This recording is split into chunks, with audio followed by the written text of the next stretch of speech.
जिस देश में हमारी और आपकी रक्षा करने वाला ही दरिंदा हो जाए, उस देश का क्या होगा। जिस देश में पढ़ाई लिखाई, कमाई, बेरोजगारी जैसी बातों को बंद करके आपस में किस तरह लड़ना शुरू हो जाए, उस देश का क्या होगा यार।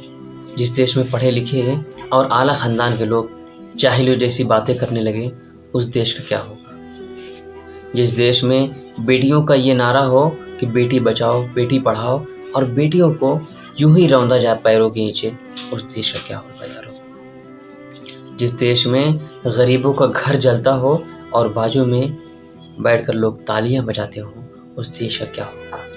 जिस देश में धर्म को सबसे ज़्यादा माना जाता हो और सारे धर्म को सबसे ऊंचा बताया जाता हो, उसी देश में धर्म के नाम पर एक दूसरे को मारा जाता हो, घर को जलाया जाता हो, उस देश का क्या होगा।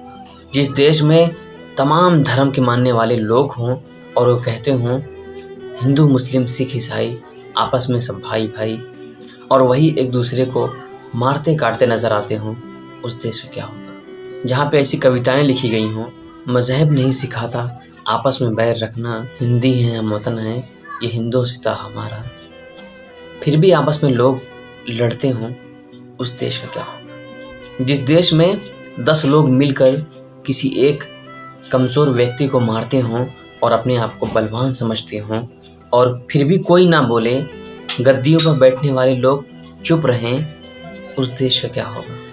जिस देश में सबसे अच्छा संविधान हो, उस देश में लोग एक दूसरे से झगड़ते हों, उस देश का क्या होगा। लोग कह रहे हैं देश बहुत तेज़ी से बदल रहा है।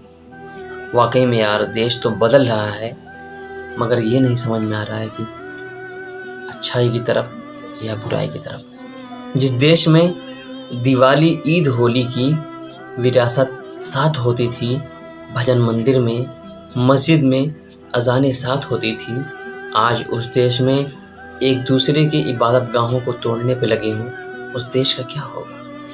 दरअसल गलती हमारी और आपकी भी है, जो हम बातों को समझने के बजाय बातों में उलझ रहे हैं।